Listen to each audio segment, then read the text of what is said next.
La refinería de azúcar fundada por Ernesto Tornquist es uno de los principales exponentes del paso de la modernidad europea en Rosario. Su historia es amplia y diversa, ya que deriva de luchas por la organización nacional. El 3 de febrero de 1852 se libró la Batalla de Caseros.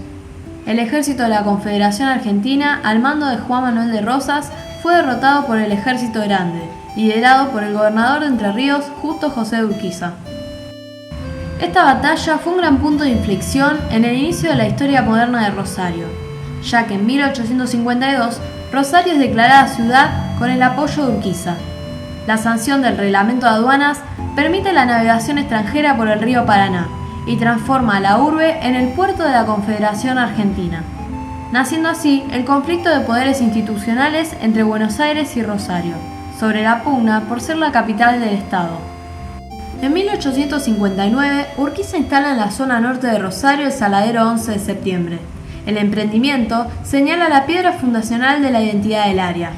De esta forma, Urquiza contribuyó al propósito inicial de fundar un polo de desarrollo capaz de descentralizar la economía porteña. En realidad, antes que descentralizar, Urquiza veía la posibilidad de fundar una economía precapitalista en el país, independiente de la porteña. En 1861, un año después del nombramiento de la primera municipalidad de la ciudad, se libró la Batalla de Pavón, una batalla clave de la Guerra Civil que dividió la Argentina durante el siglo XIX. Urquiza había sido vencido por Bartolomé Mitre, una derrota que se tradujo en la sepultura de las esperanzas de federalismo de algunos, y afianzó, por el contrario, el modelo liberal porteño y centralista, es decir, un país que acabó constituyéndose como agroexportador bajo la hegemonía de la provincia de Buenos Aires. La apertura de los puertos a la libre navegación se había prolongado por casi una década, y el fin de tal libertad vino con la derrota de Urquiza. De todos modos, Rosario, en este corto periodo, tuvo suficiente tiempo para posicionarse como puerto decisivo, centro comercial de una de las zonas agrarias más ricas del mundo. En 1873, la planificación urbana demandaba mayor organización, y la zona norte quedó referida a proyectos industriales y productivos. La modernidad había traído consigo una expansión sin precedentes, un crecimiento tanto demográfico como productivo, que superó todas las expectativas. La industrialización fue el contexto del nacimiento y desarrollo de la joven Rosario. Es entonces producto inducido de la modernidad europea, un periodo de progreso de la humanidad en términos de tecnología, métodos de producción y generalización de acceso a unos bienes antes inexistentes. El establecimiento de la refinería de azúcar es un verdadero símbolo de la modernidad en la ciudad en ese entonces.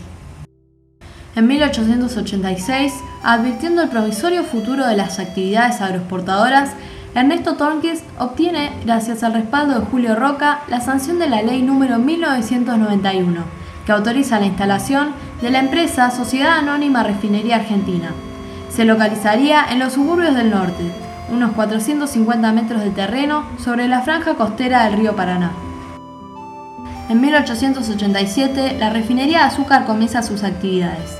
Mientras la fábrica se construye, el personal viaja a Europa para adquirir maquinarias y supervisan el proceso técnicos de nacionalidad alemana. En 1889 se concluye finalmente el segundo piso del edificio. La refinería inicia sus operaciones con materia prima proveniente de los ingenios tucumanos.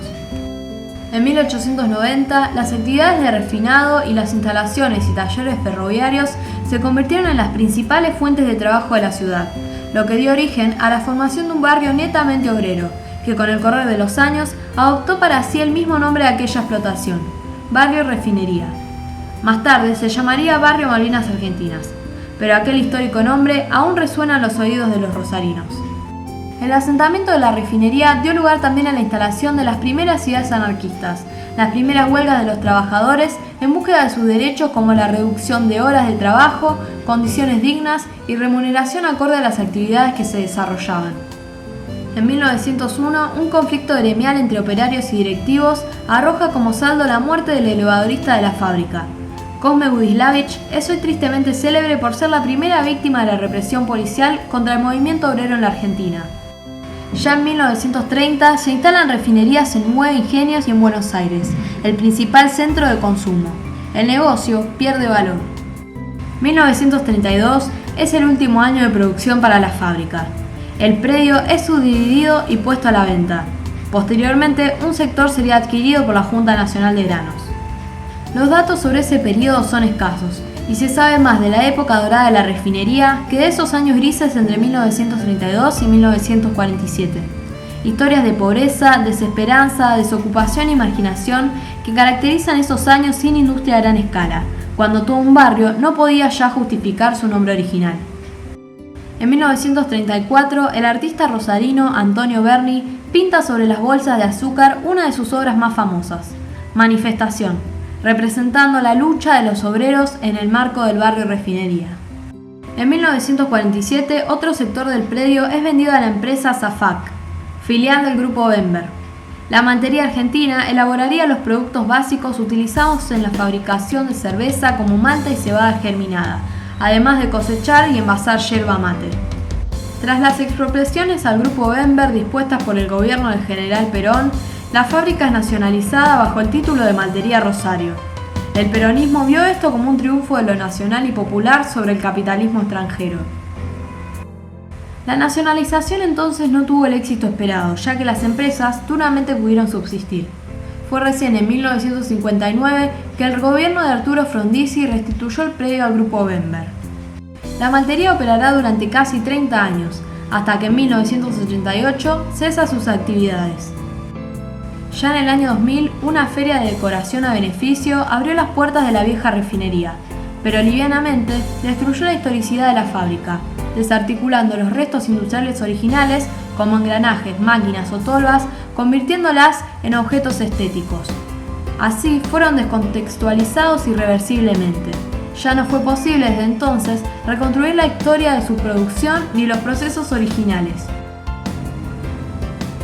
Con las reformas urbanísticas de finales de la década del 90 y las iniciadas en este siglo, la disponibilidad de las viejas fábricas quedó a merced de fideicomisos, arquitectos y corredores inmobiliarios. Desmanteladas tanto materialmente como en la memoria, la ex refinería argentina se convertirá en un lujoso barrio privado.